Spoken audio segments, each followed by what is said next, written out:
Welcome to the After Dark podcast, the podcast in which Anthony leads his unknowing friend Konrad by the hand through TV shows. Will Konrad like them?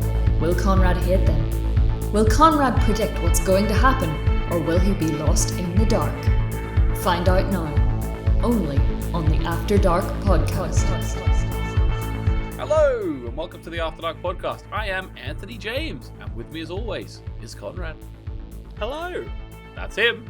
Well, Konrad, how are you this week? I'm doing very well. I'm basking in the glow of finishing the OA and going back through my theory matrix like an old photo album of long lost romances. Remembering the good old days. That's essentially what this week has been for me. No pain in that photo album. Well, I mean, we'll see. It could be that I've misremembered some of these, and it's going to become a painful experience, kind of recollecting them. But To be honest, most of them were remembered relatively fondly. Yeah. Okay. So if any of you don't know, when we finish a show, we do the Konrad's theory matrix episode, where we go through his whole theory matrix. We find out what he did right, what he got wrong, what's neutral. So if it's right, it goes green. He gets a point for it. If it's wrong, it goes red. He gets a -1 point for it. And if it's neutral, it's just a 0, null and void, sort of an orange, okay? Yes. Now, in Dark, he actually ended up in a positive. I think it was like +9 or something, wasn't it? I think I did quite well. Yeah, it's something like that. I can't actually remember off the top of my head what the score was, but it was around that. Yeah, it was around that. It was actually quite good. The second half of season 3 of Dark were really good for Konrad. I started taking it seriously. Like, less of the crazy Philosopher's Stone type. I stand by that one. I stand by that theory. Yeah, the Philosopher's Stone, as we know. But anyway, so this week, I'm really looking forward to seeing, because I can't quite remember some of the. I don't know if there was any mental theories, like crazy theories in the OA. Was there? Nothing as crazy as Dark. But well, I mean, so like we didn't get that many at the first season, so there were 28 overall, and I think we just went through the ones that I had concluded at the end of the season, in the final episode of that season. So there are some crazier ones, but there's certainly been more this time around. And obviously, because the show did not really resolve, there's a lot of orange. That's all I'm saying. Or a lot that I've given myself orange for, but we'll discuss whether that is justified as we go on. Yeah, and as you guys know, I am the be-all and end-all. What I say goes. Konrad can try and convince me. Yeah. But if I think he's wrong on something that he's ruled, I will overrule it. He can convince me, and maybe I'll change my mind. Also, there's no retroactive changing of minds, but you can judge me in the comments if you think that my ruling was wrong, okay? Which has been done before, let's just say. So, guys, can you please... before you subscribe and all that sort of stuff, you can if you want. Click it there now. Just to remind you, next week, we're actually going to be doing Dark Season 1 with Emmett. And we've got a special surprise for you, too. Konrad is going to be re-watching Dark along with Emmett. Not with him in the same room, but I mean at the same time. And then we'll have Emmett reacting to and getting his thoughts on season 1 of Dark for the first sort of 45 minutes of the podcast. And then for the last sort of 15 minutes, 20 minutes to a half an hour of the podcast, we're going to hear Konrad's thoughts through his rewatch. So that's going to be really good fun.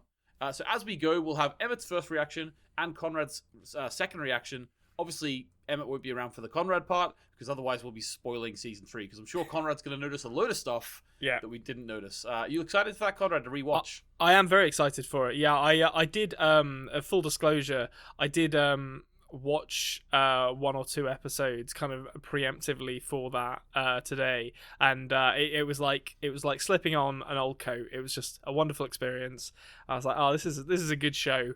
And when you're not like furiously taking notes to try and understand where everything's going, you can kind of luxuriate in the setting and the story a little more, and there is a lot to luxuriate in Dark.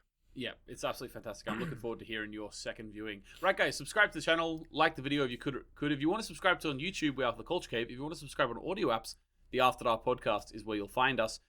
If you would like to donate to the channel, we have a link in the description. Or if you'd like to support the channel in another way, we also have a link to a t-shirt which we sell, which is just the logo of the podcast. I didn't put it up yet, so I will put it up after this episode possibly. We are going to be doing Westworld after Emmett goes through Dark Season 1, 2, and 3. Give me some ideas. I'm going to put a post up asking whether you think I should change the theme and the opening credits of the podcast. And if you do think I should, or if you have some ideas for me, you could pop them in the comments of that post. I'll make that post on the same day this podcast comes out. I think I really look forward to sort of seeing what I can do with that and changing it around. I like the idea of changing it every one because a show lasts 3 or 4 months, so it's a big chunk of time to go through one. Westworld actually might last a bit longer than that. So by the time we get through it, I like the idea of then freshening it up for the next one. So looking forward to seeing it. I've already commissioned my wife Ema. She's starting to draw us maybe a little cowboy hat here and there. Oh, who knows? Amazing! It's like a fantasy of mine to dress up like a cowboy. Yeah, so that's what we're gonna do, right, guys. So first thing we're gonna do today. There's no segues or anything. We don't have the usual thing today. I thought I'd start with before we get into the theory matrix. We had a lovely message from Justin Austria, and Justin Austria, first time commenter, long time listener, has said, "Hey Anthony and Konrad, big fan here. Yes, you have fans." That made me uncomfortable, first of all. I own several fans. Yeah, you own them. Yeah. Well, actually, we had a bit of an issue early on because Konrad was very warm in the summer last summer. He wanted to have his fan on while we were recording, but we could hear it. I suffered for my art. Yeah, well, at least at that time there was no camera, Konrad, so they couldn't see the sweat pouring out of you. Yeah. This summer, they'll see it. I'm worried. Very sweaty, man. Yeah. I'm not. Please don't read too much into that. I had to just laugh there. I couldn't go on from that delivery of that. A very sweaty man. We had to give that the due it was deserved there, that delivery. Right, okay. So Justin says, not sure you remember, but Konrad had a subtle theory or idea earlier in the season about the prairie and possibly most of the main characters being in some kind of simulation. I like the idea, similar to the Matrix, perhaps, and traveling through different dimensions being glitches that occur in that dimension. If this could be true, might we see the ending of the series having Prairie or the OA waking from our simulated world? I really like that idea. And to be honest, that's one of those theories. I think that was the same episode where I proposed that the markings on her arm were like binary or something. Possibly. Along those lines. First episode of season 2. Yeah, I think so. And I mean, it's still within the realms of possibility. I think there's a way to navigate from the more kind of nebulous spiritual stuff that they're doing at the moment to, it's all a simulation. And like we've kind of talked about this being maybe a kind of training program for Prairie to graduate into something more with more control over what happens in the multiple dimensions. And there's no reason why that couldn't be waking up from the simulation and being able to manipulate it from the outside, like Neo in the Matrix. Prairie will do her Superman thing. Exactly. Like, I think it's interesting because there's sort of enough in the show so far to show that there could be something weird going like that going on. But at the same time, if that was going to be the true ending of the show, sort of like for season 5, they would have had a lot of time to build to it. So there really is no way of knowing either way. I think it's a cool idea. Yeah, absolutely. It's also definitely something which I would say isn't like, I'm sure there's some stuff out there with that in it already, that theme. So it wouldn't be a huge risk sort of going that way. I don't know if I would have preferred it that way, to be honest with you. I think I probably would have preferred it going, like, I like the idea of it eventually going into like the angel stuff a bit more detail, and it actually going to that weird world that Katoon's in, and have that actually be another reality, and have it all be in the reality. I like the idea of having it with this weird like sci-fi fantasy reality worlds, you know? Yeah, I really like the kind of meshing of like kind of Judeo-Christian imagery with their own crazier takes on not just spiritualism, but ideas about, like kind of multi-dimensional theory and stuff. I think the way they blend all that stuff is really interesting. Yeah, exactly, and it would have went even weirder ways, because the way that like it was explaining, like the branching of the timelines, it's and the idea of the OA being the original. It's really interesting. Like, how can the OA be the original if the Brit Marling timeline split off before they were born? It seems, because I don't think Brit Marling is implying that she was born in Russia to a Russian mafia guy. So I think it must have split off before they were born. So how's she the original? Split. Unless they're going to do some sort of grandfather paradox or something like that. Yeah, I could see them doing a sort of time as a flat circle thing where... Because I have said before that I think that she is the little girl who spoke to the cop's sick wife, when she was a child. So I think Prairie has always existed and will always exist. Though how they would have got to that revelation, I don't know. It would have taken a lot of work. Yeah, it would have. Well, they would have had 24 episodes to do it, and so That's true. they've done a lot with less, a lot more with less in this show. Okay, true. Thanks very much, Justin. That was a great question and great comment, and thanks very much for listening. Anyone like Justin who hasn't really commented before, don't be shy. We're a very accepting and loving community here. So if you have something to say to us, you could either send it to us like Justin did on one of the YouTube comments, or you could send us an email at adpodmail@gmail.com. Don't be a stranger. I can't say that seriously, but I do mean it though. Okay, so let's get into the main segment today. Then what we're going to be talking about is Konrad's theory matrix, and this is one of the rare times where I kind of hand the reins over to Konrad. He takes us through his theory matrix. Yep. So first off, I never pass up an opportunity to toot my own horn, and I finished season 1 with a score of +5, based on the theories that I had. Now there are still quite a few, probably about a dozen theories that remain unresolved from season 1 that we're going to go through first. Yeah. And for those of you who don't know, I'm going to say the episode I proposed it, the episode I concluded it, and then Anthony will take a guess at how he thinks I've concluded it. I will say ahead of time, again, just to set expectations, there is going to be a lot of orange here, just because there's some stuff that maybe would have been concluded one way or the other, but just wasn't. And there might be real technical things, Konrad, which would mean I might give you an orange to be a green, and I might give you an orange to be a red based on something like my whims, basically. Absolutely, yeah. So, but basically, I need to maintain that +5 if at all possible. But we'll see what season 1 comes out at once we've gone through these dozen or so, and then we'll go into season 2 and we'll get an idea of how we're looking. Awesome. So the first one from season 1 that was concluded right at the end of this show was this was proposed in the 2nd episode of season 1 and was concluded in the 8th episode of season 2. The OA is still displaying some of the recklessness which got her into this situation in the first place. That recklessness being her getting, or that situation rather, being her getting kidnapped. I think Hap is looking for her, will find her again, and it'll be up to her crew of misfits to save her. That's Konrad has been bitten before, but with the very vague ones. Brevity is the soul of wit, but not in the case of writing theories. Like I like to write little mini essays for these, as we well know. Right. Well, this one is so much detail. I'm gonna guess that you gave it an orange. I did give myself an orange. Now let's dig it apart a bit though. So she's still displaying the reckless behavior which got her kidnapped, right? Let's take that for the first part. Yeah. So the reckless behavior was, we found out, didn't know at that time, but we found out was actually that she thought she was going to go find her father. Yeah, right? So she was kind of like just running off to New York without telling her parents where she was going. Yeah, in order to sort of serve her own identity, her own, and I personally think that she does continue to feel that way. Like the whole conversation with French later in the season about how she's sort of saying that Nancy and Abel aren't her real parents, so why do they matter and stuff. So I think she still is displaying that. So I think the first part of that theory is a check mark. I think you did get that. Then you went on to say that Hap will recapture her. That also happened in a different dimension in season 2. Yeah. The second part where you said, the third part where you said that her friends will have to band together to get her out.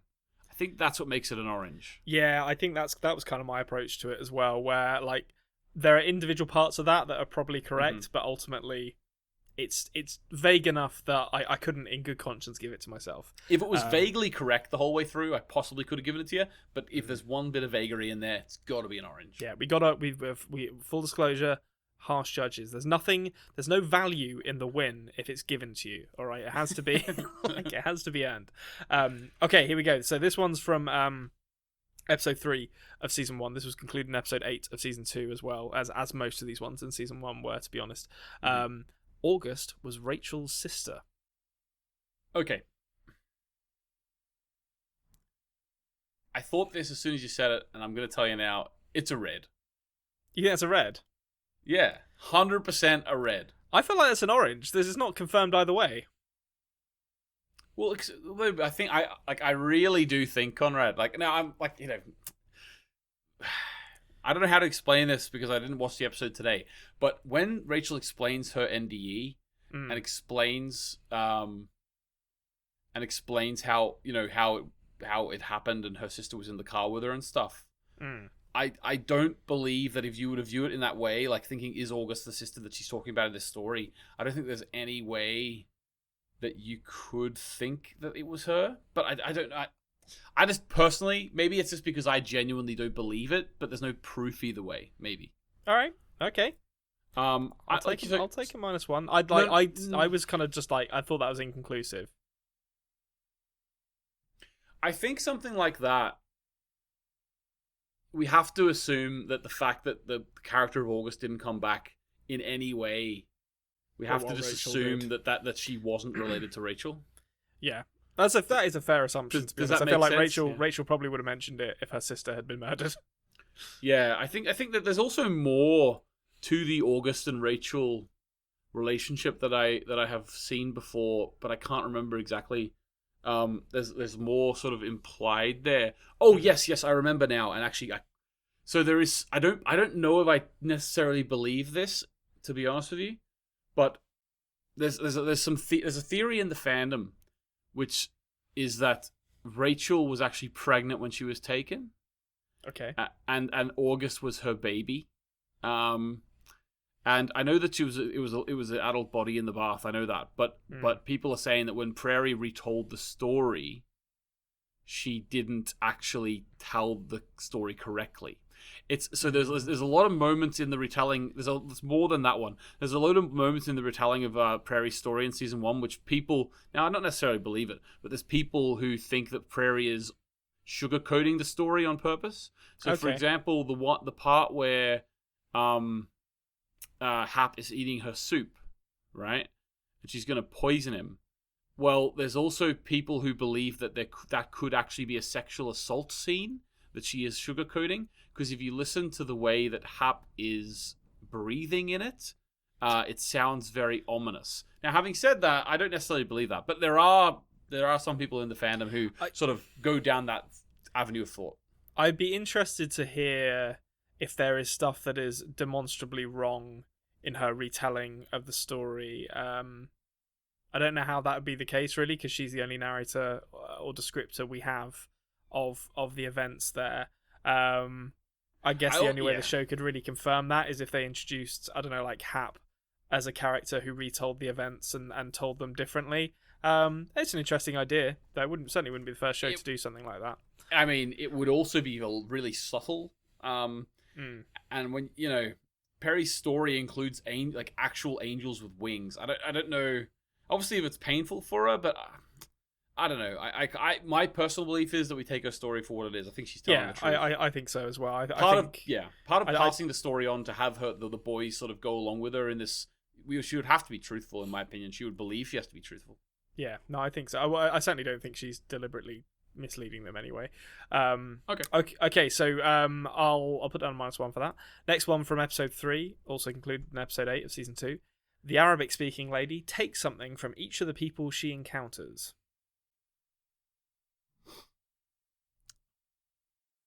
Okay, so obviously the eyes or the sight was for Prairie.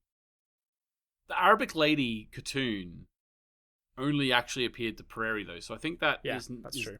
I think it's red just based on it being it had too much assumption in the question. Do you know?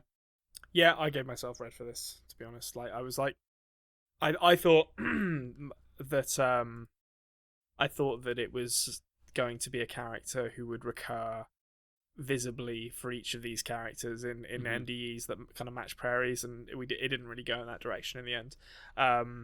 Although Ema had a really good theory though about the different almost every character there's 5 characters and they all are in a way represent a sense, so Prairie would be sight, Homer would be touch, because it's all about only touching Prairie for that one time, then the dream that he had where he had to touch the skin. Ema can flesh that out a lot more, but basically, Yes, Renata's her voice because she's a singer. Well, a singer and guitarist. No, Rachel would be Oh, the voice. sorry, Rachel's the singer and Renata's the guitarist. Ema texted me while I was work the other day, and it was like properly laid out all the details, and I was like, yeah, this is great, but I can't remember it all now. Actually, while you're talking now, I'll maybe find it. But between now and the next segment, maybe I'll find it on the phone and read it to you. Okay, nice. Right, let's go. Cool. Okay, so last one from episode 3. Again, this one's a bit nebulous. Concluding episode 8 of season 2. Each of these characters has someone who depends on them, and this was kind of relating back to Rachel talking about her sister, Homer talking about his wife. I think, is she wife or mother? Child. Certainly mother of his child. Yeah, he was talking about his child more, so his son. Yeah, yeah, that's what that's based on. No, that's wrong. Yeah, you gave it orange. I gave it orange for that because we don't know about Scott and Renata and like Rachel does and Homer does. Prairie, I guess you could argue Prairie doesn't.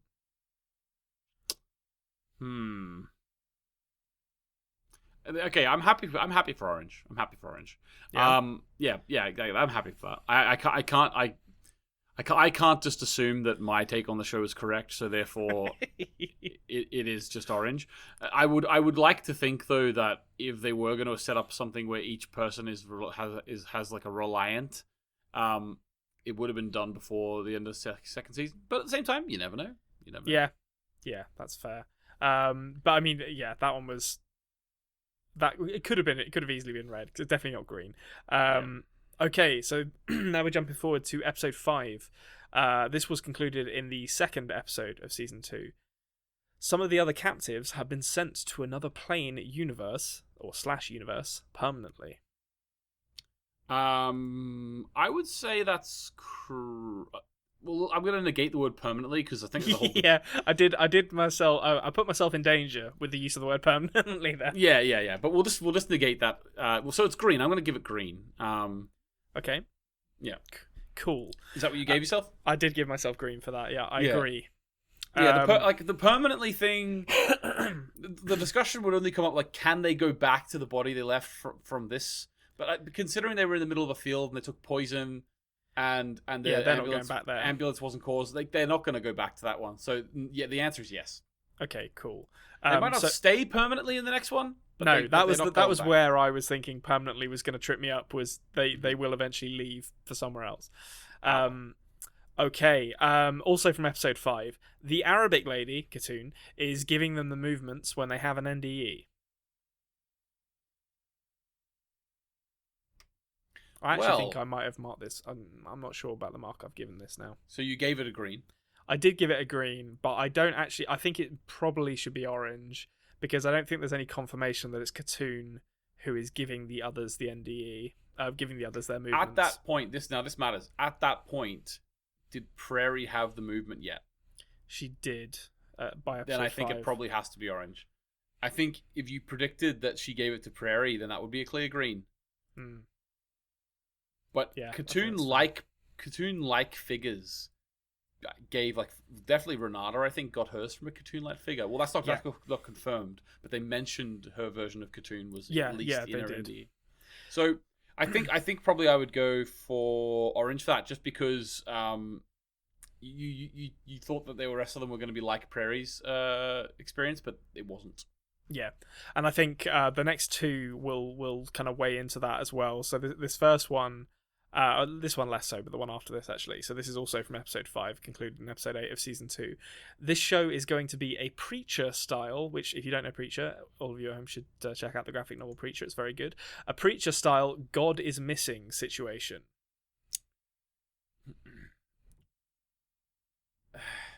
Not confirmed, is it? But I think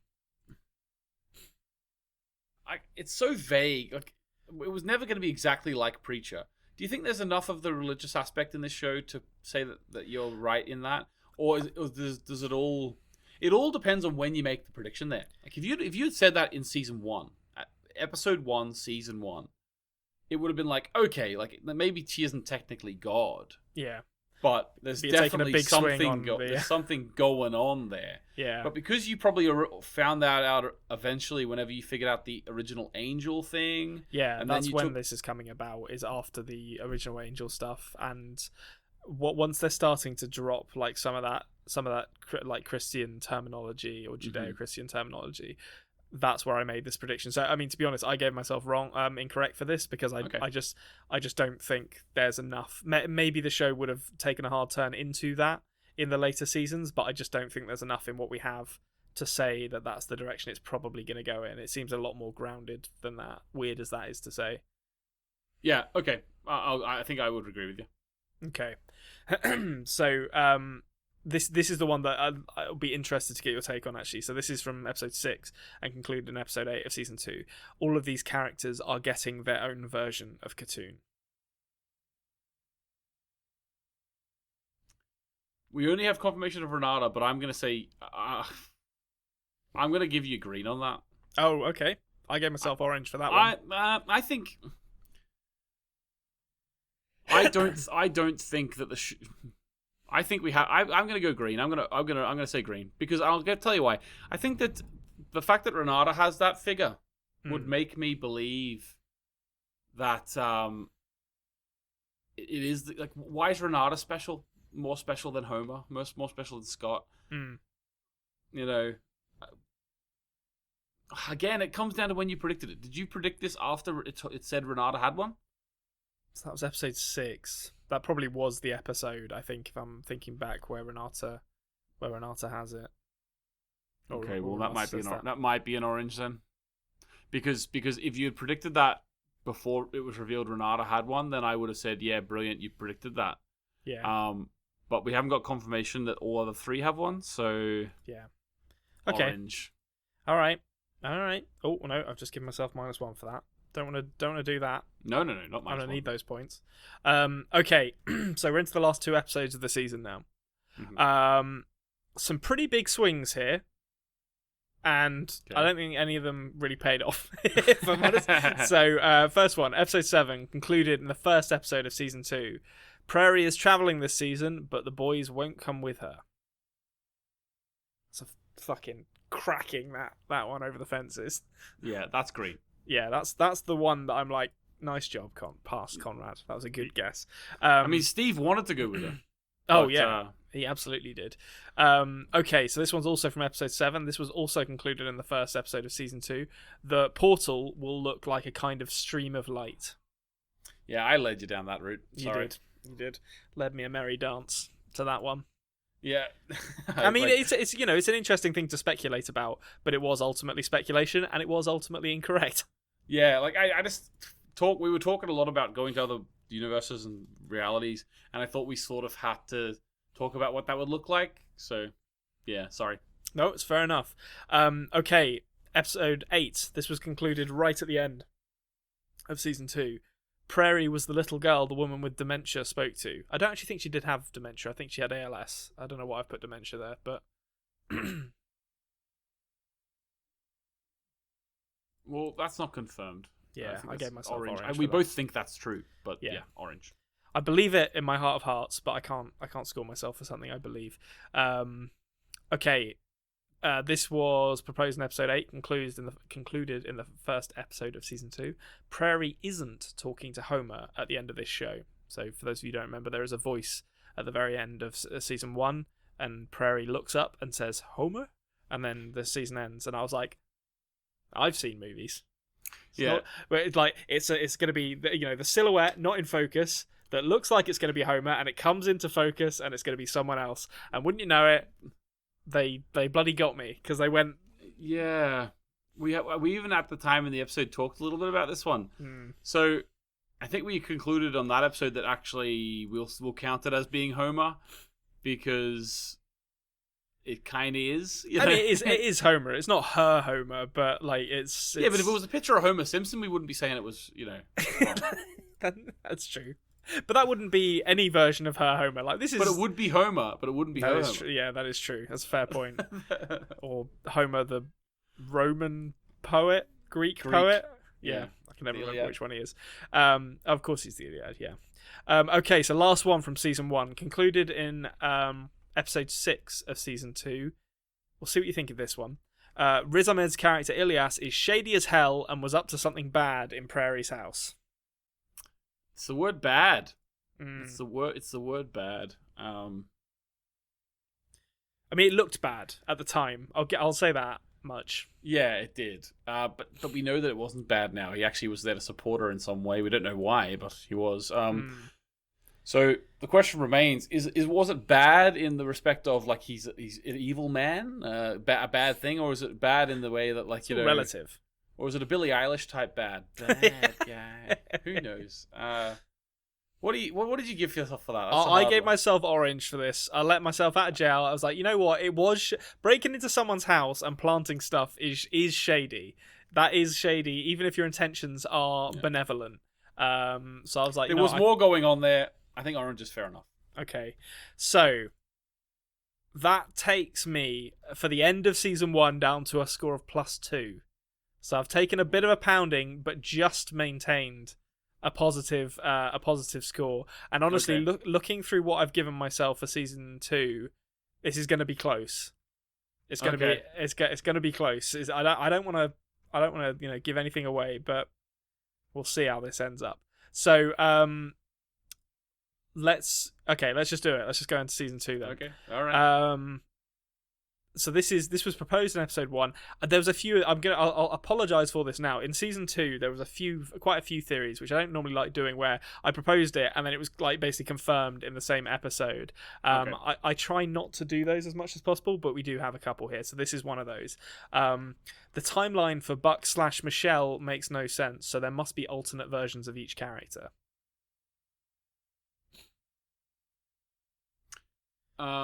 Yeah. Because that was before we saw Nina. Yeah. So therefore, it was before we had full confirmation that this was an alternate reality. Yeah. So at first, I was thinking, is this like a flashback to before Buck before Michelle transitioned to Buck? By the end of the episode, it's confirmed that it is just a full-on other reality. Yeah, I think that's green then. Okay. Cool. This is going to be an interesting one. I'm interested to see what you have to say about this one. Also proposed in episode 1, concluded right at the end. I don't think Pierre Ruskin designed Q Symphony. What's contentious about this? Well, that he implied towards the end that he did, but the baller lady at the beginning, I think, said he didn't. Or that it was something like that. I actually can't remember now. Well, it was confirmed that he did. Yeah? Yeah. I'm pretty sure Hap confirmed that he did in the last episode there. Yeah. Okay. I'm pretty sure he did. He said that was Pierre's idea. He did, yeah, he did.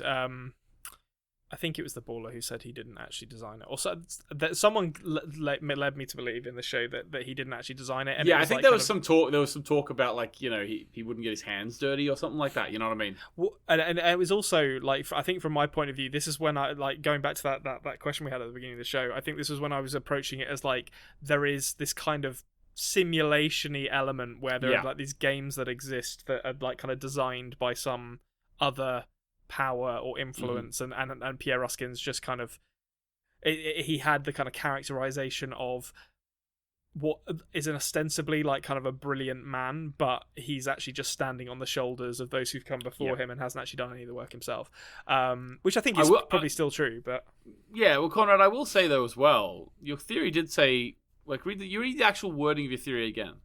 I don't think Pierre Ruskin designed Q Symphony. Well, that's correct, because you didn't think it. That is true. I didn't think that, and I still don't think it. You predicted that you wouldn't think it. Yeah, I give myself an out. No, I've given myself a -1. I actually initially gave myself a 0, but I think on reflection, a -1's probably fair for that. Okay, so this was also proposed in episode 1, concluded in episode 2 of season 2. Nina was helping Pierre on work similar to Hap's.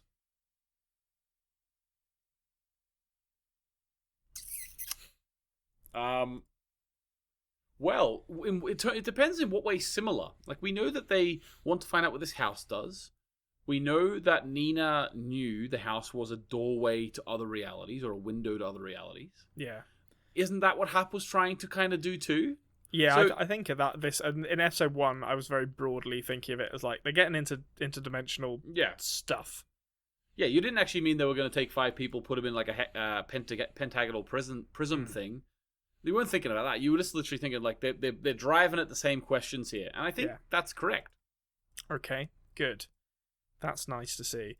Okay, another one from episode 1 concluded in episode 4. We will see another reality in this series. Correct. Right at the very end, we saw another reality. And that was the only other reality, because I think it is confirmed and very much implied that the skin sniffing reality was actually a dream. Just a dream. Well, I think so. I gave myself that for episode 4, which is when we see the Brit Marling plane. And then eventually we see it at the very end as well. Yeah. But yep, I'm happy with that. Okay, so episode 1, this was proposed, not concluded till right at the end. Slightly nebulous one, but we'll see what you think about this. Nina and Pierre's marriage is a sham. Are they married? I think so. Yeah, I think they are married. I think on that. Because remember, the doorman said he was her boyfriend. I could have sworn that in that first episode she's wearing a wedding ring or talking about could be. talking about them being married. Either way, I don't think it really matters. You mean their relationship? Yeah. It's a sham. I don't know. I think is that an orange? I gave myself a red for this. Okay. I think I was expecting that kind of. I was expecting there to be more development of this relationship than we actually got. I don't necessarily think that they love each other, or that it's. I think there's definitely an aspect of this being a relationship of convenience, given she has her ties to the Russian mob, and he has his influence and power as a kind of Silicon Valley billionaire. But I mean, if I'm judging it by the standards of lots of modern marriages between wealthy people, it's as legitimate as any of those things. So okay, all right, okay, we'll go with it. Okay. So this one might change around now that we've discussed something from before. Proposed in episode 1, concluded in episode 8. We will never meet the designer of the puzzle. We met him. Yeah, we met him. Old Pierre Rusky. Bastard. Old Rusky Pierre. I remember. I didn't realise that the guy who played him, or I didn't recognise, I should say, the guy who played him initially, but he was in Mad Men. He was a bit of a tosser in that as well, to be honest. In Mad Men, he looked like a child wearing a suit. He did. Yeah, he looked like someone who'd just been dressed up by his parents to go to his first day at work. And perfect for a tech billionaire. Yeah, that's true. Yeah. Okay, here we go now. So this was proposed in episode 1, concluded in episode 4. The markers on that closet door in the penthouse are the symbols of the movements. I'm going to say orange. You probably went red. I'm going to go orange. Okay. Because I think that... Listen, you interpret the show orange. how you want to interpret the show, right? The production designers of this show are obviously going to be putting hints and consistencies throughout. If you see the movements in there, then who am I to say you're wrong? So it's an orange. Okay. Oh, I appreciate that. I wasn't expecting that from that one. I'm married to an artist. You know, you've got to expect some stuff like that. Yep. Well, I appreciate it. I'm going to need it based on how this is going so far. So this is the last one from episode 1, and this was also included in episode 4. Those marks on Prairie's arm are binary. It was a good plan, but it didn't work out. That was actually me leading you there too, because I wanted to know what you thought they were, because I obviously knew that they were octopus sucker marks, and I was like, there's no way he's guessing that. No, I wasn't getting that at that point. But I mean, you know, again, a worthy subject of speculation. It just happened that I was wrong. Yeah. Okay, so into episode 2, and we're starting to see a trend in oh, sorry, I've got a cat on me. Get off. Get out of there. A trend in thinking that it'll lead to me losing some points here. So this first one, this was proposed in episode 2 and concluded in episode 2, but this is going to be an example of me being fair and not just giving myself the good ones when I've thought about it and and concluded it in the same episode. Homer has travelled somewhere else. So I had a theory that I thought her Homer wasn't actually in this dimension. Yeah, because I remember you coming up with that, and you were sort of not square in the circle in terms of realizing that he was inside and he had to come to the forefront. Yeah. And I remember I was screaming inside my head wanting to tell you, but so that's wrong. Yeah. Score's not looking good. Okay. This was proposed in episode 2, concluded in episode 8, although I actually feel like I could have probably concluded this a lot earlier. The house is going to be central to whatever the Q Symphony kids are trying to solve, and probably Pierre Ruskin too.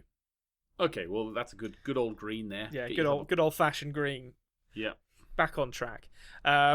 Okay. The old house on Knob Hill. Yeah, that's a great name. You wouldn't get a Knob Hill. There probably is a Knob Hill in the UK or Ireland, actually. Yeah, there shouldn't be, but there probably is. Yeah. I'm going to buy we send all the knobs. We send all the knobs there. Send them to Knob Hill for disciplining. Okay, so this one was also from episode 2, concluded at the end of the show. Alt Rachel had an NDE, met her version of Katoon, lost her voice, and was eventually given a movement. I'm not sure about my scoring for this one, actually. You gave it orange.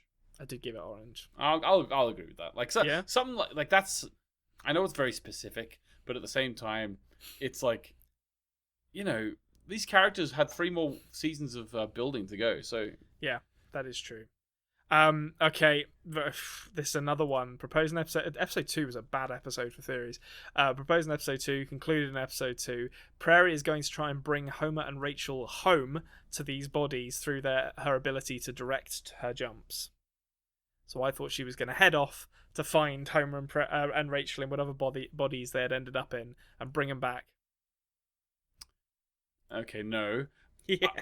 I just realized, actually, you know how Rachel didn't get a movement? Yes. I've just realized it's probably because her NDE world was the same world she was in, so she wasn't actually traveling to another world. Yeah, she didn't need a movement. Yeah, she was within her own world. Huh? Yeah. Okay. Sorry, not last one from episode 2. God, there was a lot of theories in episode. I think episode 2 was the one where this show started to go a bit nuts, actually. Okay. The thing in Hap's... This was proposed in episode 2, concluded in episode 8. The thing in Hap's locked room is the thing brought to the waking world from the dream world, which made Marlowe leave Curie.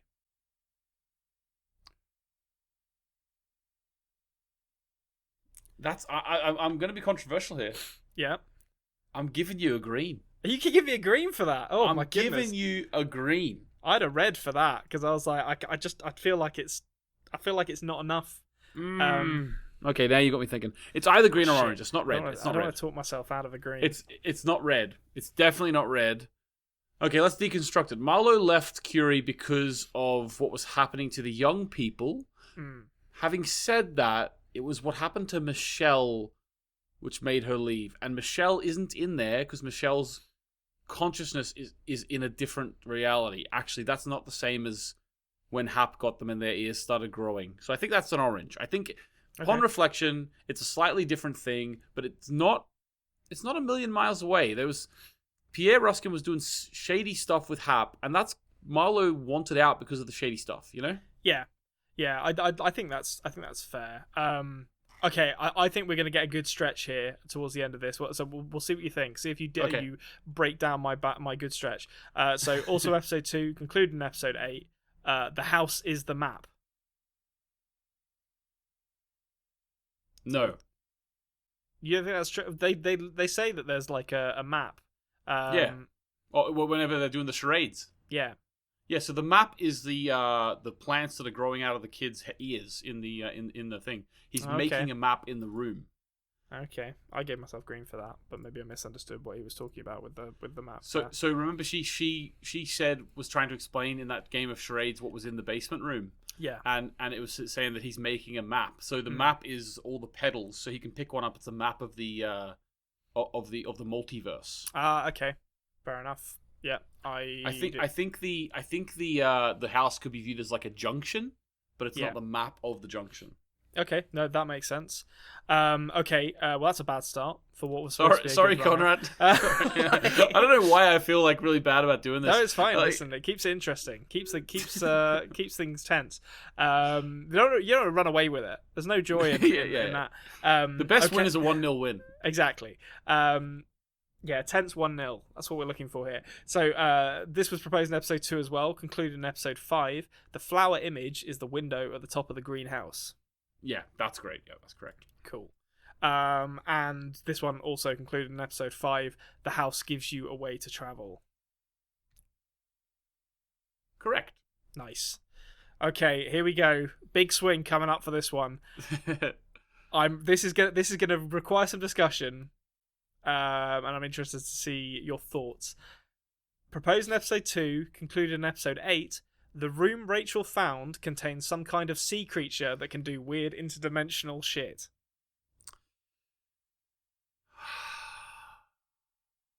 I knew this was coming. We were always going to arrive here. Let us not forget, listeners. Konrad predicted a sea creature who does interdimensional stuff from water reflecting on a character's face.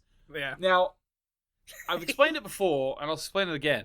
It's like hearing a noise of a car in a show, and saying, I think Michael Schumacher's going to appear. If he appears, do you get the point? Like, it's so mental of a thought. Yeah. I don't know how... The most bizarre thing about this to me, and I'm as surprised as anyone that this ended up being even close to true, is that not only I guess so. I'll say now, I give myself red for this because what I've written, the words I've written down here are not correct. But the thing that's most surprising to me is that I managed to get the theory wrong, but in getting the theory wrong, managed to predict something in the show or hint at something else that was going to happen in the show that is so outlandish that there's no way I could have possibly predicted it. Like, that to me is the thing where I'm like, I don't know how like my brain ended up there, but yeah, like that's the thing. And I went back and forth thinking about it and thinking, was there something in the show which pointed you to that? Yeah, it's literally just water on the face. Yeah, well, I mean, it was Marlo said, like, so basically, I think this episode, Marlo was talking about, there being something from the dream world that's been brought into the waking world in that room, and then Rachel's reaction when she walks into the room, we see the water reflecting on the wall behind her, and her kind of like horrified expression. Obviously, in retrospect, it makes sense why she's horrified. But those two kind of character beats had me thinking, there's going to be some weird Lovecraftian shit going on in this with like weird kind of psychic sea creatures, which turned out to be true, even if it wasn't there. I know, it's so strange, and I think all of the listeners aren't going to believe that we're going to give you a -1 for this. Yeah. They would be saying, come on, get at least an orange. But it wasn't correct, Yeah. Like, I don't know. It's such a strange one. That's like I'm taking that as like a moral victory, if not an actual point. Yeah. I'll carry that with me as a badge of pride that I kind of saw the octopus coming in. And the moral victory, Konrad, is actually all that matters. It's like the game of Quidditch. Doesn't matter how many goals you score. You catch a snitch, you win. Basically. Yeah, exactly. And that's my golden snitch. Unless it's Ireland at the World Cup in the fourth book, somehow she realized at the fourth book, geez, this game I've made, this Quidditch game, doesn't make any fucking sense. Yeah. I'm gonna have it be a tense game by one team getting 160 points ahead in the game. It's like, you know how shit it is. If even the biggest Harry Potter fans in the world who started the Quidditch leagues and they play real life Quidditch, they changed the snitch to be worth 30 points. Yeah, I love that. This isn't a workable system at all, Joan. Yeah. So you're number one, Joanne, by the way. You're number Joanne, one. You're number. It's like Hermione. You never know how to pronounce it till you hear it. Hermione. You've only ever seen Joanne written down. So Joan, kinda. All right. So I think it's wrong. Yeah. I think people are going to be angry at us, but we have to remember. The moral victory is like the snitch. You will win this, even if you lose. Yeah, like I said that there was going to be some crazy interdimensional sea creature in this show I got the place wrong. I got the kind of the situation in which it would appear wrong. But deep down with it, maybe that was me being guided by my alternate dimension self. That was me, who, like, myself in another dimension who had already watched the OA, guiding me towards that conclusion. Yeah, and the clue they gave you with the sucker marks on her arm didn't even come in. No, I got that wrong as well. So just now I ended up at this. But yeah, a -1. It's a heartbreaker. Listen, I'm as sad as anyone else, but it's just the way the cookie crumbles. We have to be honest. This is a fair game and an honest game. Here we go. So this one was also from episode 2, concluding in episode 8. This will be quite interesting as well, I think. The first world is Rachel's NDE dimension, which is why she was never given a movement in it. Yeah, like I think we've discussed that. I even said that 10 minutes ago. Okay. Yeah, we'll give it green. Yep.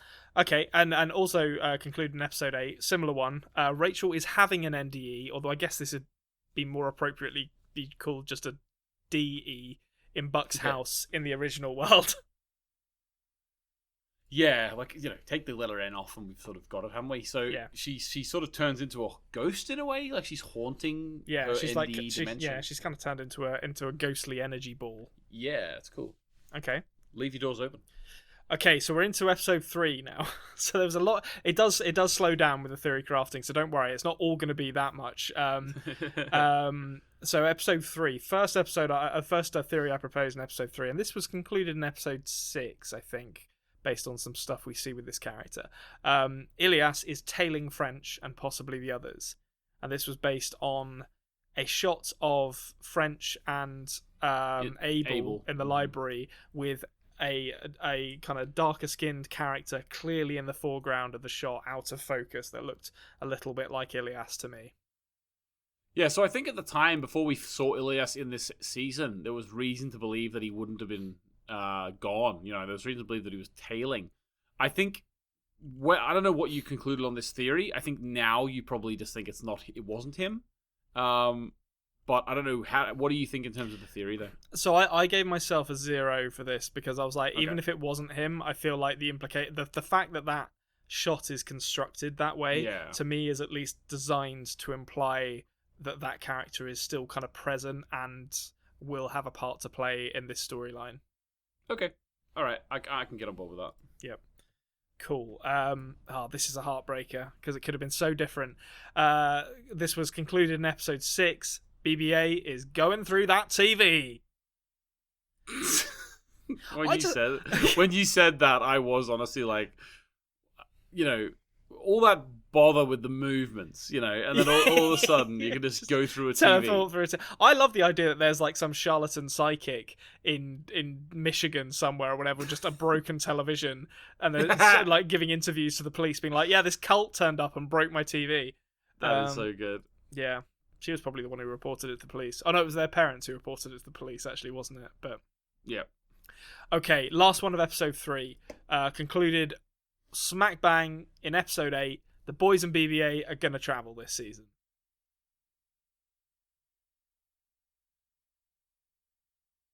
What can you say? Well, we know that BB-8 has to sort of end up in our world eventually, because we know that she gives... Now, I don't know if you actually noticed this, but she gives the movement to Scott, right? I think we did talk about that. So in Scott's NDE, he talks about a heavy-set woman coming up, and his is in like the camera and the lights. His is in our world, his NDE world. And he talks about like a heavy-set woman or whatever coming up to him. I didn't pick up on that. That's interesting. And giving him the movement. So all this time, Scott got his movement from BB-8. Yeah, that's really cool. Phyllis Smith, Yeah. So she is going to travel. Steve's traveled. So some of them traveled, not all of them traveled. Would you count that as a green? I did give myself a green because I think Ian Alexander has traveled. Oh, of course. Yeah. Mm-hmm. Well, Jesse, I guess, hasn't. No confirmation of that, but definitely, like, there's traveling going on with the Buck, Michelle, Ian Alexander character. So I guess like French and Angie are the only unconfirmed ones. But I mean, the way I read the end of this season, I felt like it's kind of a pretty safe assumption that they've all gone at the same time. Okay. I'm not sure about that. I don't think that's true at all, actually. Steve was built up as wanting to leave more than anyone else. The other ones didn't want to leave the dimension. I think when it focused on Steve's face and he was sort of giving himself to the invisible river, it was implying that he was the only one going. It didn't do that with any other character. That's true. I don't agree with you. Having said that, I'm happy to go with the green there, because even the fact that some of them traveled and they all contributed to the traveling of those people, then I'm happy with that. Okay. Yeah, I think that is a fair argument, actually, though. That it wouldn't surprise me, now that you said that, if it was just a handful of them who ended up traveling. I think it's just BB-8 and Steve. That's all I think. Yeah. Okay, so this was proposed in episode 2.4, concluded in episode 2.4. Well, I'll say the theory, and then I'll explain why I've kind of written this one off. I think Kareem doesn't have a brother. His story to Nina was about himself. Now, I gave this like an orange because it was so close. I mean, it is technically correct, but like it was so close to be like, he literally said it, and then like 10 minutes later, it was like, oh yeah, I was just talking about myself. That I was like, I don't feel right giving myself the points for that one, because it wasn't even like 40 minutes apart. It was like literally in the next scene. Okay, yeah, I think I'll agree with the orange there. Personally, for me, I didn't ever think that needed theorizing, because in my mind, I'm like, when someone tells a story and says about their friend or brother, it's usually just themselves, and it's sort of like it's just a writing technique and a character development technique. I thought it was weird that they confirmed it 10 minutes later. I wasn't expecting, when I first saw them do that, I wasn't expecting them to ever talk about it again, you know?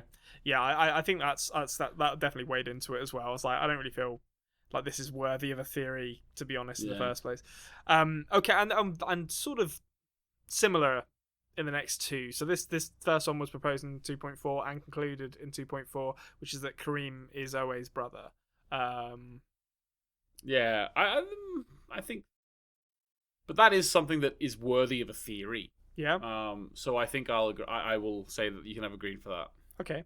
And this was, next one was proposed in 2.4, concluded in 2.6. I'm trying to remember now what happened in episode 6 of season 2.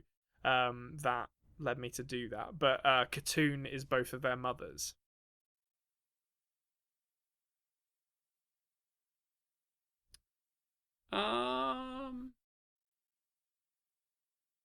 I'd imagine that's incorrect, because just based on the fact that we know that the OA is the original.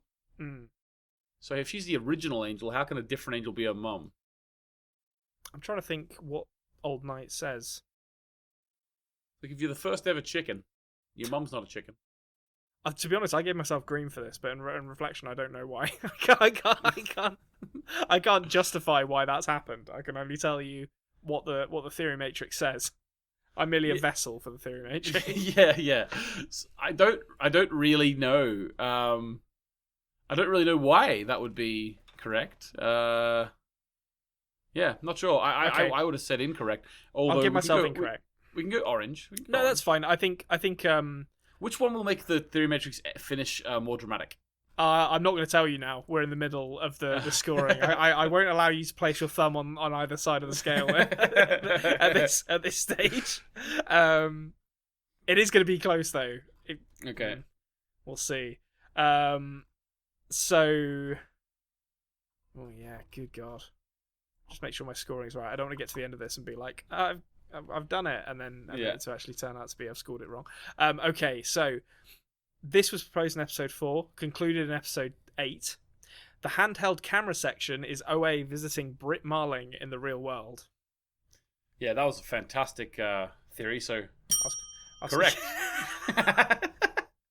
That's great. Now you've made a rod for your own back now, because I expect like full on sound effects in the edit. I really, really wish that I was doing that the whole time. Yeah, that would get very annoying for all the listeners. It's a little bell. Great. My mother-in-law gave me this for my birthday one year. I don't know. Excellent. Well, we've arrived upon a new means of livening up the theory matrix. Okay. Actually, that's something we could ask the listeners. There are other podcasts I listen to that have a soundboard on the go all the time. Imagine. Is that something that that would lend itself to certain parts of our podcast? let us know what you think about that. Like, should Yeah. we have...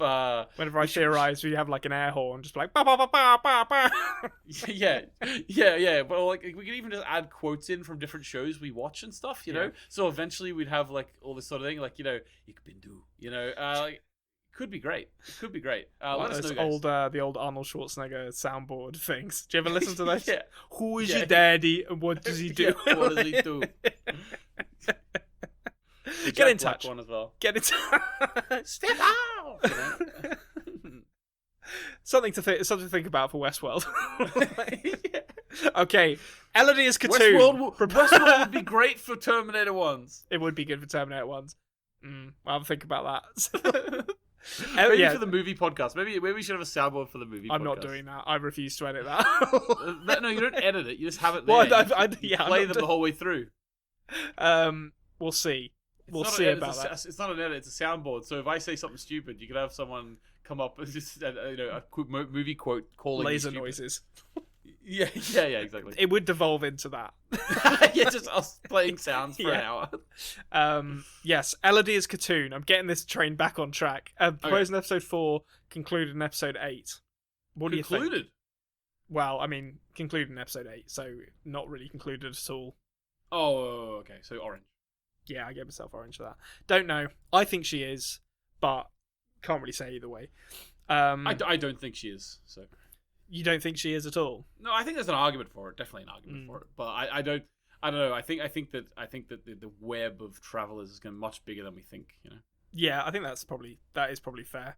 Katoon will probably end up being a minor kind of character in the grand scheme of things. Okay. Proposed in episode 4, concluded in episode 7. Scott met Elodie in his NDE, which is why Hap is recording it. No, incorrect. So that's the. So basically, I remember that now. How you came to that conclusion, because he said whenever she was talking about her, what she does and stuff, he said, "Oh, I've just had a revelation about a patient." Now, what you maybe haven't put together in your mind yet, maybe you have, is that the revelation that he had is when she was explaining. Being going to the dimension where she was an actress, he realized then that Scott's NDE was describing a film set. That's what he realized.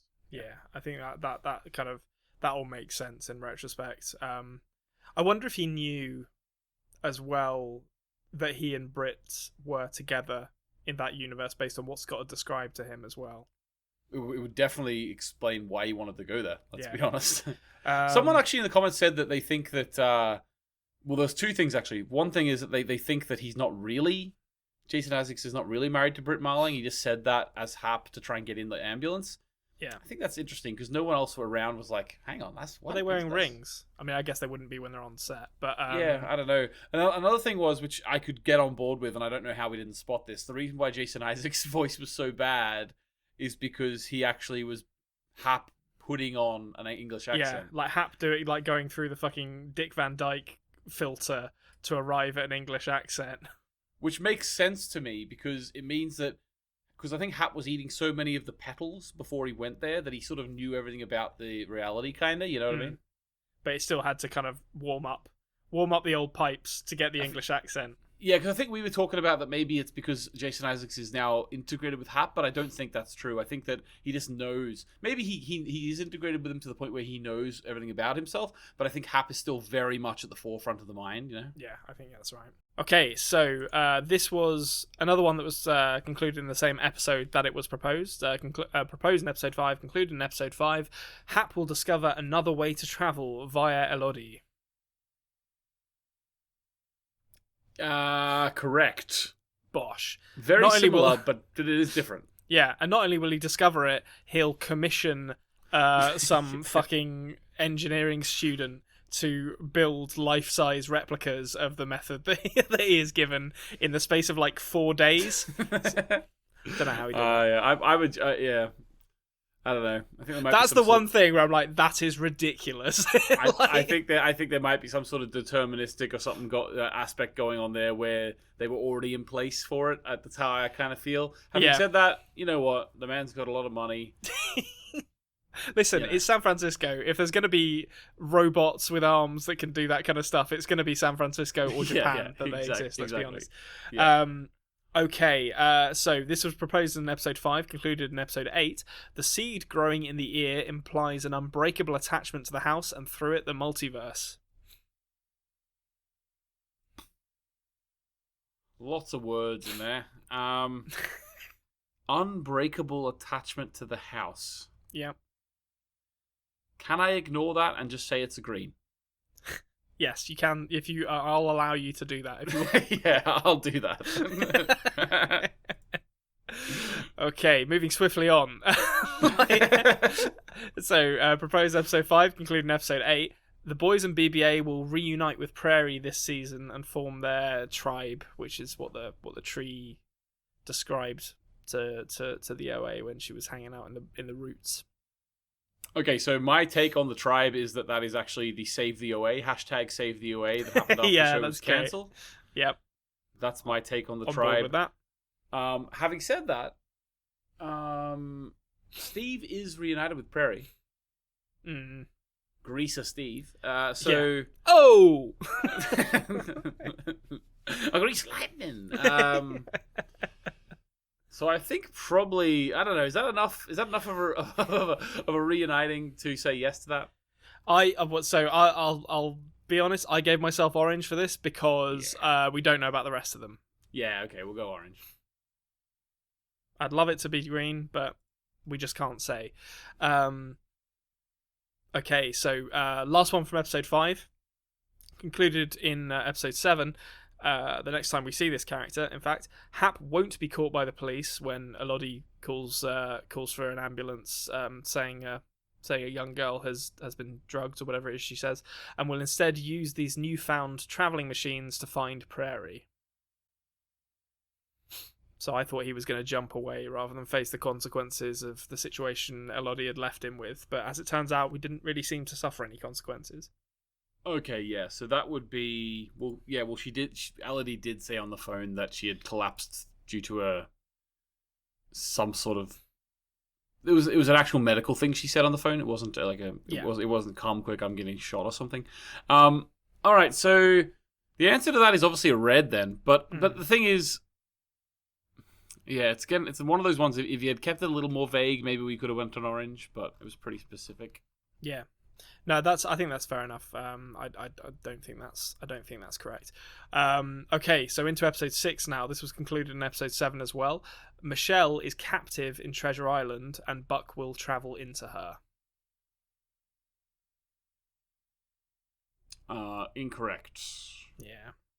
There was just some traveling going on with that different versions of that character though, but yeah. Yeah. I feel like I was kind of knocking on the door of the right theory with that one. It just wasn't in Treasure Island, and the Buck traveling it seems incorrect.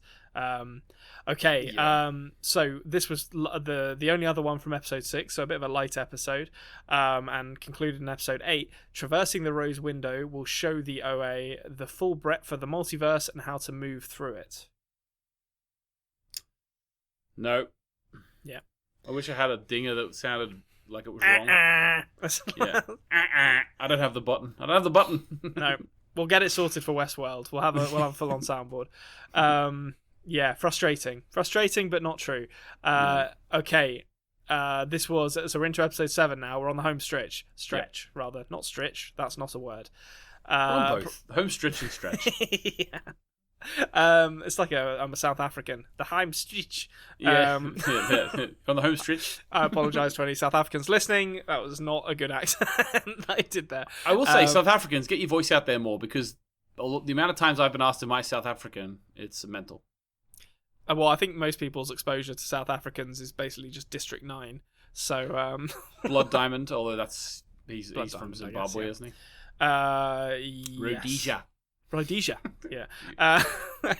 Okay, proposed in episode 7, concluded in episode 8. Homer and Hap were the two men aside from Pierre who called on Nina's home.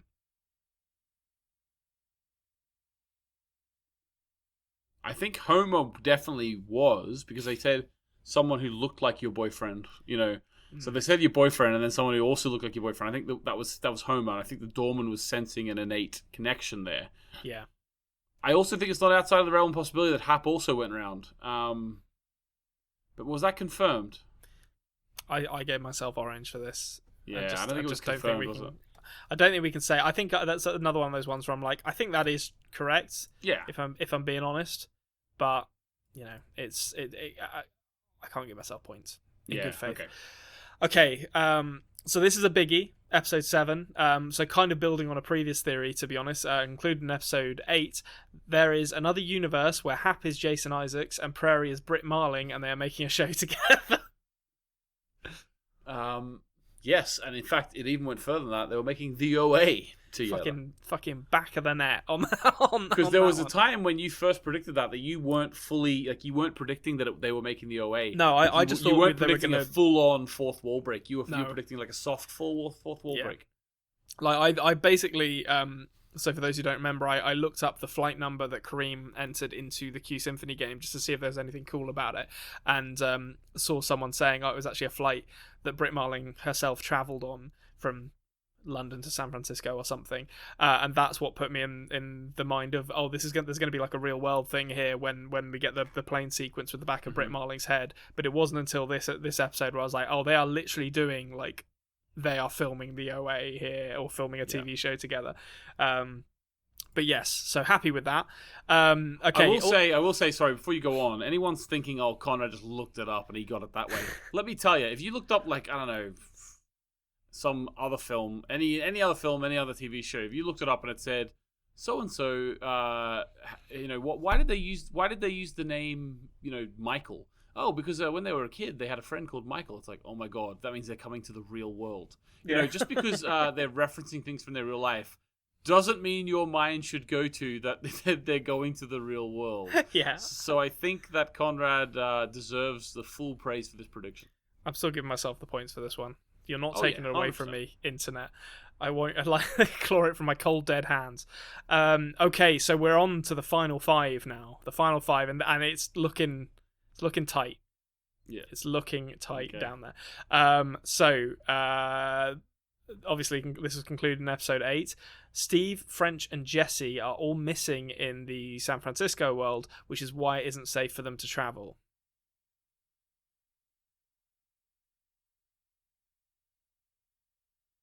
Okay, it's tight. I need you to tell me what you got before I make a decision. So I gave myself green for this. Yeah, I was going to say green, but I didn't want to say green if you gave stuff orange. I probably still would have, but I didn't want to just like, if I say green and you give yourself orange, you're going to jump on the green. So I need a sort of, I didn't want to just throw a green at you without you. Yeah, no, I understand that. Thought. I understand you playing your cards close to your chest. Okay. Having said that, I am also I want you to get a positive score. Like, why? Yeah. I'm not like the opposite to you here. I'm not like the other side trying to get you to have negative. Yeah. You're an agent of chaos. You're the Joker to my Batman. We live in multiple societies, as it turns out, in this across many dimensions. So this was proposed in episode 7, concluded in episode 8. Michelle travelled when she opened the rose window, leaving her body behind, the same thing that happened to the engineer. Got it right. Bosh. Thank you very much. This is a strong finish, I think. See, yeah. As soon as we get close to the end of the show and you think you've made some really strong predictions, then you're like, no more predicting for the rest of the series. yeah. The globs are coming up. Yeah, I didn't have any theories for episode 7, funnily enough. It just okay, so this one also included in episode 8. Hap's water room is full of bodies. Yes. Ding, ding, ding. Okay, 2 more. Jeez, this is good. This is a good end. OA's loss of faith in herself, as predicted by the trees, will come as a result of Kareem abandoning her and Hap compounding the damage in their relationship.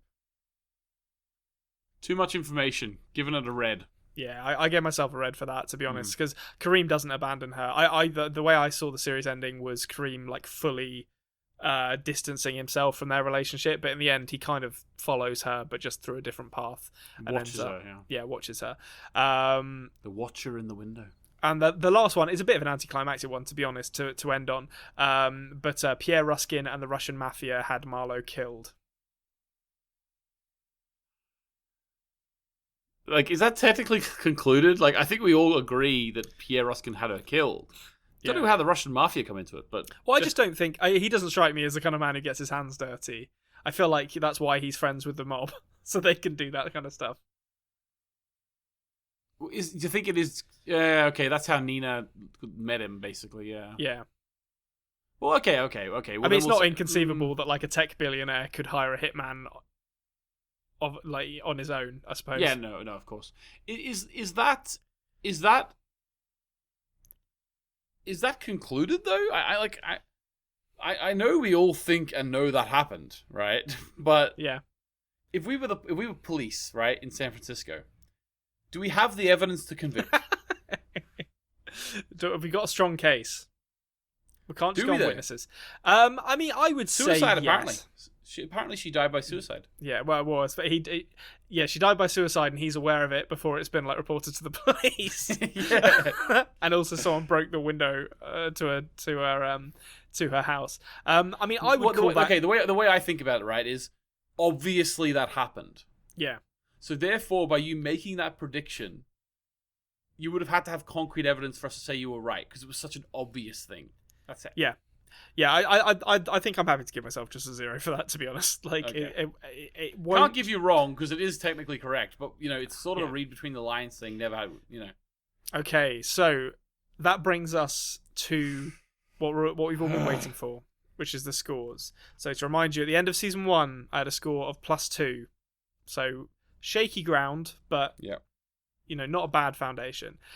At the end of Season 2, my score just for Season 2 was +3, which gives me an overall score of +5. Oh, so, well done. So not as good as Dark, but still not bad. All things considered. You've done very well there. Very impressed. Well done. Not quite as good as Dark as you say, but still pretty good. We won't. If Sea of the OA does continue someday and we go over it again, I think we probably won't retroactively go back. No, maybe, I refuse. Maybe I'll make you do it off camera, but we will not be going through them all again. Yeah, I refuse. Yeah, I think. To be honest with you, I think most the orange ones, they are unconcluded, but they're also like we kind of know they're probably not going to happen. So it would be like a clean slate anyway, Yeah, I think a lot of the orange ones realistically they're kind of similar to the dark ones, where the show has just moved so far beyond the scope of a lot of them that they're just irrelevant now. But it would be interesting to come back to this though if the show does get a 3rd and 4th and 5th season and see how much of this kind of bears out into those. Yeah, I agree.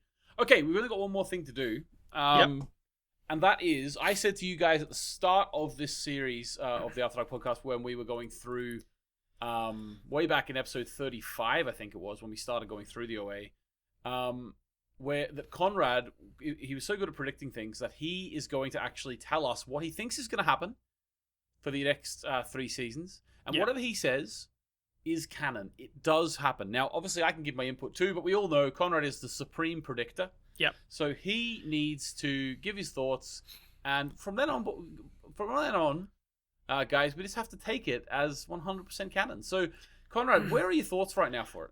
Okay, so I've got 6 things to talk about here overall. 4 that I think are going to happen in the next season, and 2 that I think are kind of broader, more overarching things. So I'll go through the 4 for next season because they're all kind of like little plot arcs that I think I could see happening. First off, it's obvious. Hap and Steve are in a biker gang, and we're going to get to see more of that developing. Maybe they're beefing with some other people in London over turf. Maybe they're organising a rumble down at the milkshake bar. I don't know, but that's definitely happening. SOA, Sons of Anarchy. Oh shit! What's the theme song for Sons of Anarchy? I was about to start singing it then. I don't know the theme song. I've only heard the Irish version of the theme Crow song. flies straight. That's the one. I only watched the 2 episodes where they went to Ireland on your recommendation, and it was fucking painful. Let's just say that. Not a good representation of Northern Ireland. I will say. I'm going to say, you know, if you wanted to know why it was so bad, well, obviously, the like you know the whole political thing, but even just insulting to the level of like having a fridge that's dirty and like you know all the walls of the apartments were like really dirty. It's like depicting like a northern miner's home in like the 20s. It's set in like modern day. Like it's modern day. It's like they have electricity in Northern Ireland, guys. Okay, so another one that I think is going to happen. Phyllis Smith will be involved in an office reunion, which I think will be featured heavily in the OA, which would be very fun to have a TV show within a TV show. That would be exactly like the Curb Your Enthusiasm Seinfeld reunion. Yes. They had a 4-episode arc of Seinfeld reunion within Curb. Yeah, that would be. That's exactly what I was thinking of, and it was like that would be great for this. Okay, and then so a couple of slightly more serious ones. So I think we've talked about it before. Obviously, this would be really interesting for the character. I think Ian Alexander was transported into Michelle's body in the second dimension when he touched Kareem's hand. I also think it probably stands to reason then that Kareem has been transported into Kingsley Ben-Adir's body in the third dimension. That maybe that's not exactly how it works, but that's kind of what I think would be interesting is if Ian is stuck in that body with maybe some of the boys left over. Actually, thinking about it, it'd be quite interesting if Buck hadn't travelled and Buck and Ian Alexander but stuck in Michelle's body are all in the same dimension. Buck travelled into Michelle's body. Michelle and Ian Alexander travelled that way as well, and then there was 3 in the one body. Yeah, that could be interesting. That would be interesting. I like the idea of, as I've said before, the idea of Ian Alexander and Michelle going back into Michelle's body, and then having like a really nuanced and deep storyline about Ian Alexander coming to the forefront of this female's body. And I just find that would be so brave, and I just think it would be amazing storytelling. Yeah, and you know they've laid the groundwork for it so well that it would be a shame if they didn't do that. Okay, and the last one as a kind of season 3 theory is that I think Ilias will travel to the third dimension, get the FBI to arrest Britt Marling and try to arrest Britt Marling and try to reawaken her or reawaken Prairie in her body through like an interrogation. Okay, I could see something like that. I think my mind's sort of going that the brother would be another third person. Yeah, they would occupy the same space, wouldn't they? And I'm really wondering.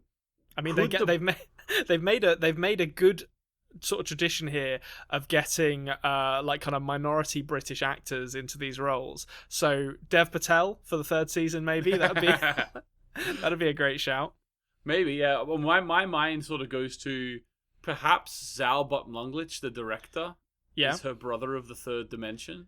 That would be very cool, actually. Yeah, that would be interesting. And he's like trying to convince her to do the show again. You know.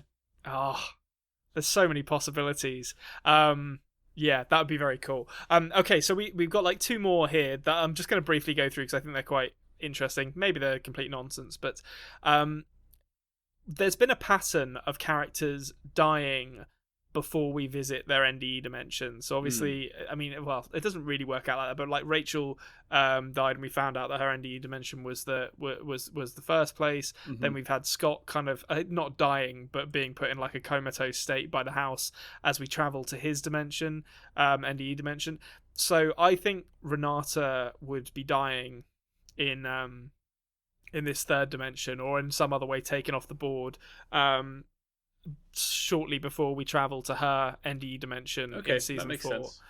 And I actually think the same thing is going to happen to Prairie for season 5. And I think the way I've kind of envisaged the show ending is I'm put in mind of that T.S. Eliot quote in The House, where it's talking about only after you've kind of travelled these like ridiculous distances and seen everything can you come back to the beginning.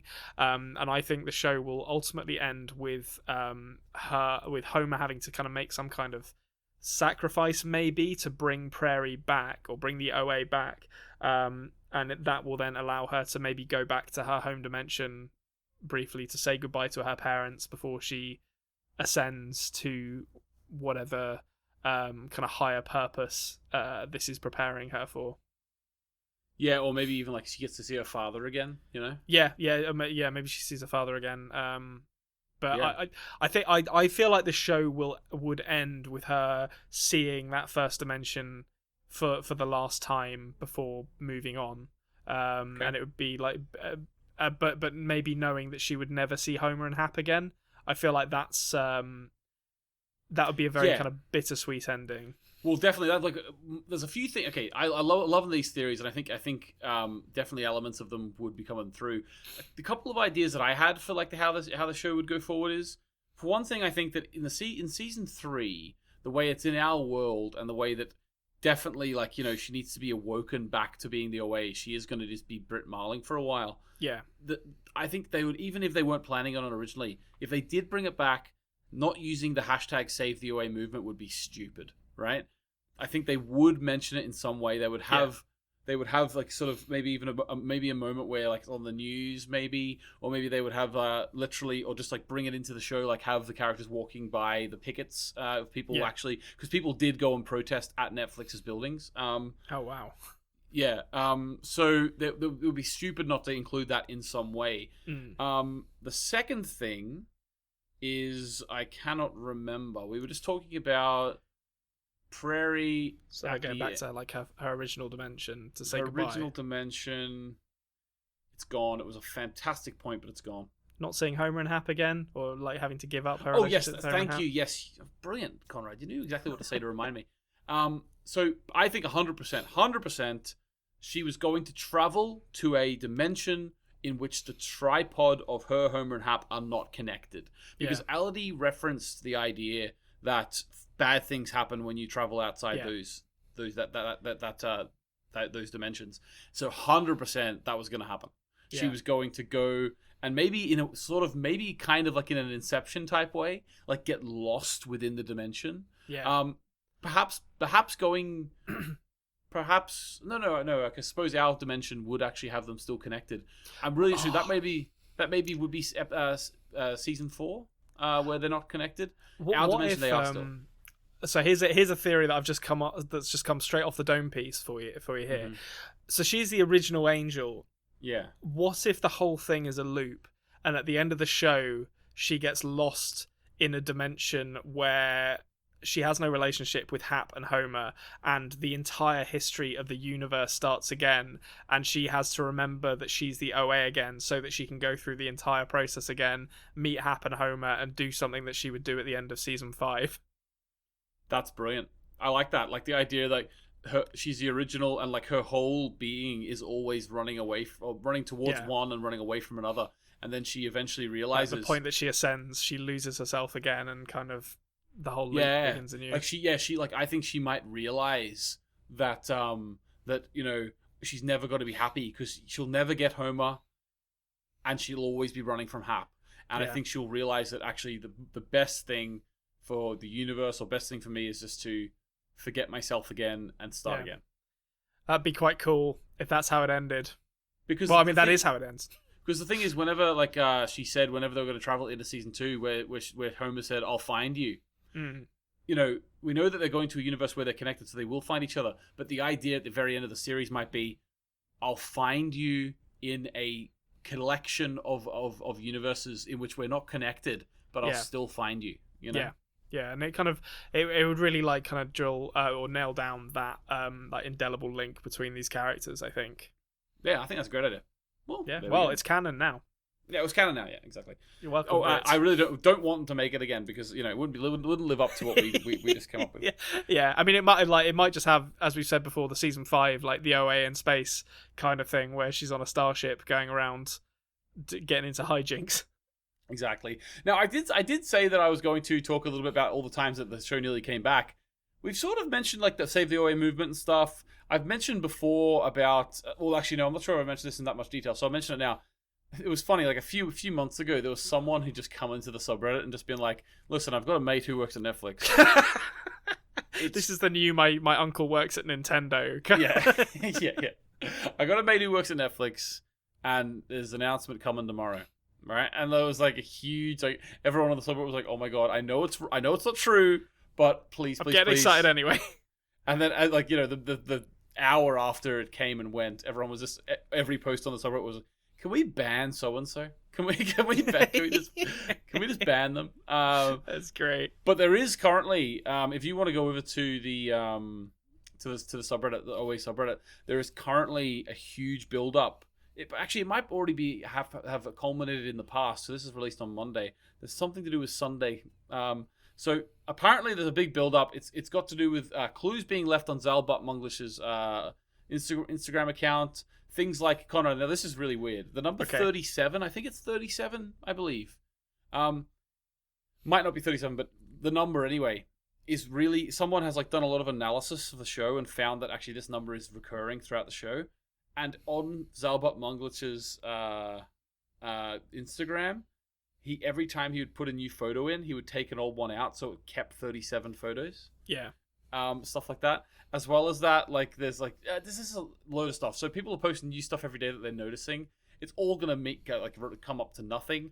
Britt Marling has actually come out and said, if you know, she was very, very, you know, emotional about it being cancelled. Obviously, they viewed it as like their life's work, and she was like asking people just to leave it alone for a while. Like that made everyone be like, "Oh my god, she's playing the role. She's playing the role." You know, she can't win. Yeah, she can't win. She has actually said that before she said this, that a lot of tears were shed over it, and even there was actually tears shed by the producer at Netflix that they were working very closely with. Obviously, from higher ups cancelled it then. And she said even the Netflix employee, the producer, was crying about the show being cancelled. Yeah, well, I can't imagine the producer makes the decision. You know, it's gonna be some like bean counter at the top who's like, X number of people watch this show, whereas we could get X number of new subscribers or new viewers if we brought on this terrible comedy. Exactly. The Ranch. Go watch it. Right. Okay, guys. Thanks very much for watching this week. We have been the After Dark podcast. You can catch us next week where we'll be talking to Emmett about season 1 of Dark. Konrad will be rewatching as well. We'll get his thoughts about the rewatch. Subscribe on YouTube, subscribe on audio apps if you haven't already. Like the video, support the channel with either a tip in the comments if you can spare a few bob. If you can't, that's fine. If you think we're not worthy of it, give it to charity. All good with us. There's also a t-shirt if you want to get that. That's another way to support the channel. Apart from that, I think that's pretty much it. Oh yeah, adpodmail@gmail.com. I've forgot the password for that, so Konrad, you need to send me that so I can log in and see the people's emails. I won't say it on air. Don't say it on air. But thanks very much, guys. We'll catch you later. Goodbye. Goodbye. Thank you for listening. The After Dark podcast has been a Culture Cave production. Please subscribe on audio apps as well as on YouTube at The Culture Cave. Join us next week as Konrad journeys further into the unknown.